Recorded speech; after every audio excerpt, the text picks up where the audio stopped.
Welcome to Think Big with Dan and Qasim. Join hosts Dan Melnick and Qasim Masood as they explore big ideas, limitless possibilities, and engage with visionaries, entrepreneurs, and thought leaders who dare to dream big, get inspired, motivated, and find practical tips for personal growth.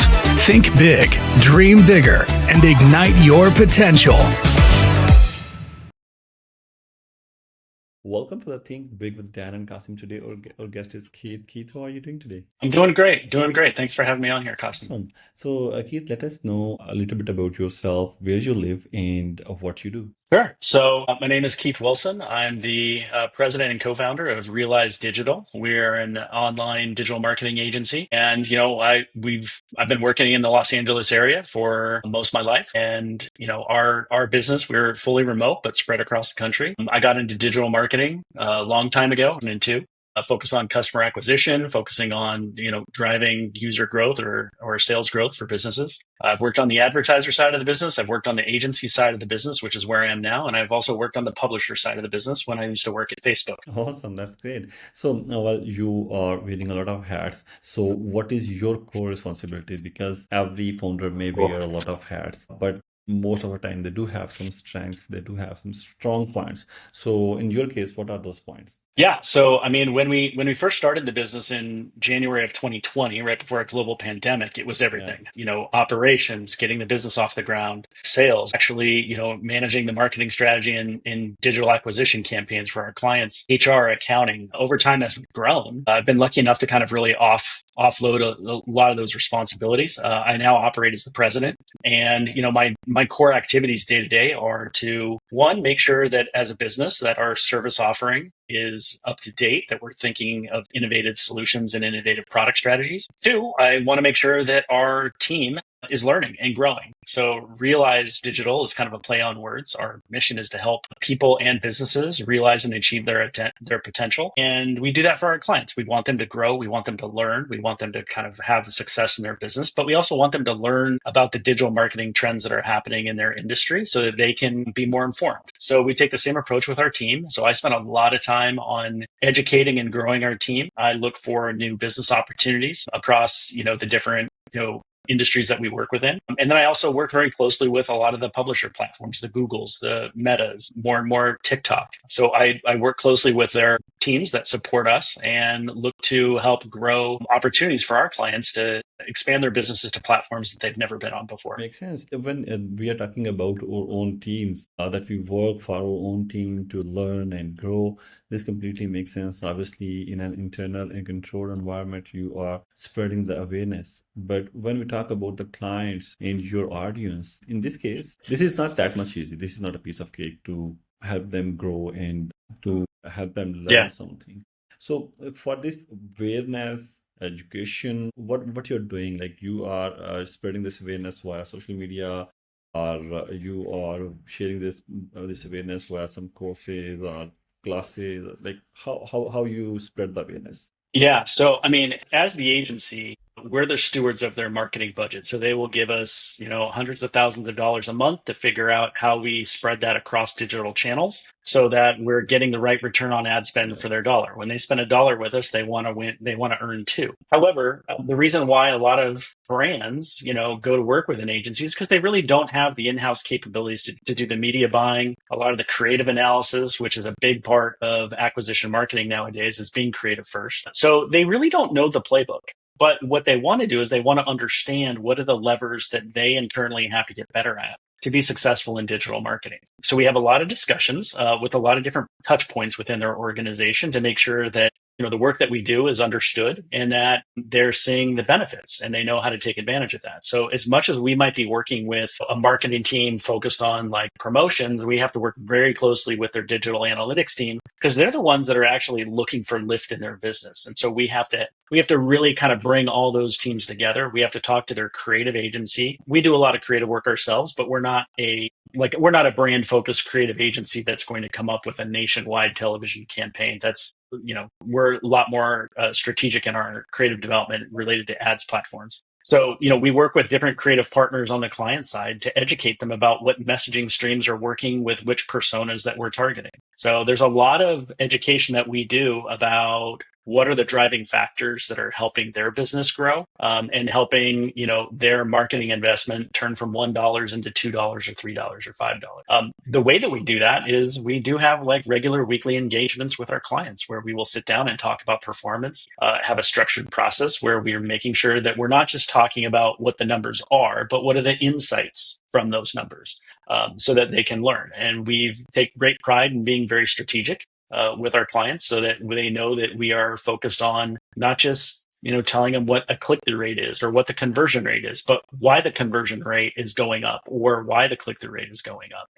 And that way, if they want to take that learning from what they're doing online and expand that into maybe messaging that they're doing on their email or their retention marketing, they can share that knowledge across the organization. So our job is to be a steward of information and to really make sure that they understand what are the drivers of their business. Also, at some point, we did do a program with one of our clients. We call it a graduation program. We know that an agency client relationship does not last forever. And eventually when the business gets big enough, they want to bring that in-house and they want to own that process internally. So we've helped them adopt and build new teams. We've helped them kind of, once we grew their business, they came to us and said, hey, we want to bring this in-house. Will you help teach us? Will you help us in the hiring process and find them the right types of media buyers, the right types of talent to be able to grow their team internally? So we think of ourselves as being very transparent as an agency and working very closely with their teams towards their end goal, which is to grow their business and in some cases just enrich them with the knowledge and the power of how to actually do acquisition marketing online in a world that is ever changing, because it changes all the time. Well, this is the beauty of entrepreneurship, that every company is helping other company.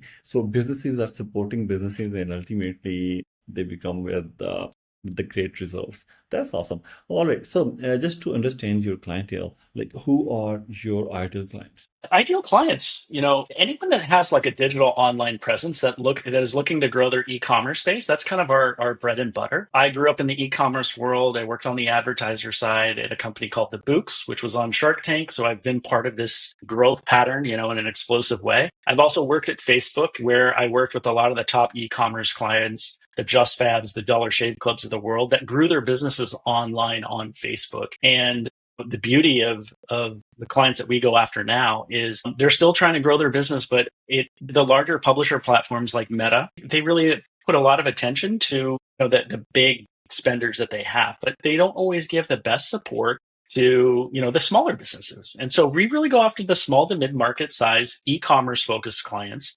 We get a tremendous amount of support from Meta as a business because we're a very close badge partner agency to them. And as an ex-Meta employee, I think that we have really strong relationships with them. And the same on the Google side. So we really are an extension of best practices that we enable Meta to support the small to mid-sized clients by being part of their agency ecosystem. So that's been really tremendous for us to go after. So it could be a business that's just starting out. They've got product market fit. They want to start increasing. They've got some budget to begin to learn and grow online. And so we can help them across a variety of different channels, whether it's handling their email and their CRM marketing, whether it's getting them established in their search program, whether it's like pushing, a little bit more out on upper funnel media on Meta or connected TV or programmatic media. So we have all these channels that we can push to, but it just depends on where the client is in the life cycle. And we align with them on the digital strategy that we want to employ. We help them design what is a strong messaging strategy. And so it's really like a lot of brands that start their businesses and they're an expert in maybe fashion, but they don't really know the digital marketing to-dos. And when you're a small company, you need to bring in expertise. Similarly, like when we started our business, we weren't strong, backgrounds in accounting. I did work at an accounting company in the past, so I kind of knew the basics, but I knew right away, I'm like, okay, I need to get someone that's going to actually be able to know how to handle the accounting things day to day. So I went out and found a partner to do that. And I think that's the way that we look at it, is like, we know that there's businesses that can help us grow. And it's like, I think kind of you mentioned in the beginning of the question, Qasim, it's great to be able to network with you guys so that, I'd love to learn as much from you and Dan as much as you're getting a chance to kind of like hear my story. So communication's great. Appreciate it. Thank you. So this growth is directly associated with your partnerships. Like right now, nowadays, people give a lot of importance to the partnerships and marketing. Like people are talking less about the sales, but they are talking more about the networking, about the relationships, partnerships, and the marketing side because they are directly impacting the sales as well. So give me a little bit idea about your business. Do you convert the customers from social media and from the networking events? Yeah. So, I mean, on the social media side, we definitely focus on how our clients need to speak to their desired audiences. Frequently, what you've probably seen over time, and I think everyone has been on some type of social media, Facebook, Instagram, TikTok, whatever your choice is. And even across Google and connected TV, people are looking for information that is not as much oriented towards being an ad, but really content, right? So it's how are you having valuable conversations with your desired audiences? I think you start to see now you have a lot more what they call partnership ads or user generated content. It's a little less polished, but it's a little bit more authentic. And it's a way for brands to really begin to have other people do authentic storytelling for them. So that's a big part, I think, of our approach with our client base, which is how can we help them drive more conversions by having the power of other people's voices and the consumer experience that they have help drive that. And that's, I think, when you talk about the networking side of it, there's just times where people get a little bit blind when they're looking at their brand all the time and they know the value of their products, but you have to articulate the benefit of the product. You have to talk about how it's going to be a benefit to their lives. For instance, if I was talking about like my services, I could tell you that we do this advertising, we buy media, we develop creative, but in reality, we help scale your business and we have a large amount of resources and expertise that we can apply for a business that doesn't really have that in-house expertise. So we help scale their businesses, and the value to them is they get scale. When in reality, we're just doing lever pulling on the back end, and so you do have to start to articulate the value that you have to the clients in their language that makes sense. Exactly. Awesome. So, Keith, many businesses just shut down. They just burn out because of challenges. Because every day there's a Yep. new challenge, and many businesses are not able to cope up with it. So, can you share one challenge that you have ever faced? Obviously, you must have faced many challenges. I'm not saying you you may have just faced one challenge, but yeah, if you can share one challenge with us, and if you can let us know how you were able to address it, this will be great. Yeah, I mean, I think one of the biggest challenges that we have is, when it comes to continuing to build and scale, we've chosen a business model that allows us to be flexible and hire great talent, but we're remote, and so we've kind of graduated from that. Like I said, we started our business in January 2020 before the pandemic. We tried a model where we had an office, and that had some benefits. That definitely has benefits, but as we continue to scale and be efficient, and we want to be able to invest our money wisely into resources that are going to help our clients more, we've gone fully remote. One of the biggest challenges that we have is, maintaining the culture in a remote environment where people do still value, having a little bit of like freedom from working from home, but how do we keep them engaged? How do we get them to, make sure that if someone's facing a difficult time and they got their head in their hands at their desk in an office, I can see that and I can walk up to them and say, "Hey, what's going on? Can I help you?" When they're at home or they're behind a VC, like I don't know that they're struggling. So communication in today's age where there's a lot of remote work, where there's businesses that are facing remote challenges, I really empathize with them. We've tried to take an approach where we institute a lot of open communication. So on Fridays, we've scheduled what we call share sessions, and it's an open forum for you to come to the table and talk about your wins, talk about like some of the challenges that you have, and everyone's there to listen empathetically and be, well, I had a problem like that, and let me share with you like what I learned. So we do that. We just a week and a half ago, we brought in everyone from around the country and invested in one large trip so we can still get together as a family. So culture and employee development and employee satisfaction, I think is always like one of the things that I'm looking for because I need consistency in the service quality of my business. So maintaining culture, building culture is definitely probably one of the biggest challenges, and giving them an opportunity to stay and grow. So that's what we focus on, and we built it into our mission. Like I mentioned, our mission is to help people and businesses realize and achieve their potential. I know these folks are not going to work here happily ever after until they're 65. They're probably going to leave, in a few years. And I am open to that reality. So I celebrate it when people find what they want to do. And I want to help them grow because I've had a lot of employees say, no, you want a good opportunity, go work with the Realize team. You'll get a chance to really grow yourself in your business. So we invest in people because it is a little bit hard when we're not Meta and people want to go work at those larger corporate jobs. So when we get the opportunity to help grow people, like we have a pretty good flywheel for success, development, growth of our employees, and a lot of referrals. That's beautiful. That's beautiful. So, Keith, in terms of differentiators, every company do have differentiators, and I think we have discussed many differentiators within this call. But still, at the end, can you please concise and let us know what are your key differentiators? Key differentiators. Well, I'd say first off, we take a different approach where a lot of people are focused on advertising and media. We focus on creative. So we know that messaging is in our industry as an agency, like being creative first and not always focusing just on the media buy. That's one. Two, we invest heavily in AI. And so we want to make sure that we are empowering our team to know how to leverage AI and AI tools that we will either make a decision about buying or that we will build with our development resources overseas so that we can actually scale the efficiency of what we do. I think it's really important in today's day and age because we view AI, and I have my team look at AI as this is not a threat that's like replacing you in your job. I need really smart people that can be strategic and know how to prompt AI to get the results, like the optimal results that we need to, or to get a quicker, faster analysis by mining data at a deeper level than it would take some of our teams. So we view that as an asset for us. And I constantly tell them, like, don't look at it as a threat. Look at it as your opportunity in your future to figure out how to be strategic. Exactly. And so like our team is really focused on like opportunity and whether I think there's a lot of other agencies investing in there, but I think our approach to working with our people and our teams, I think is really unique in the sense that, we are not scared to have those hard conversations internally. So that's, Exactly. I think those are two like big differentiators besides some technical nuance in kind of how we do our work and our strategies that we come up with our clients, but that's a little bit more in the weeds. Awesome. So what are your short-term goals, like in next 4 to 6 months? 4 to 6 months, leading up to the fourth quarter, that is a really big business time for us. It's the holiday times. There's a lot of our businesses that are going to having sales.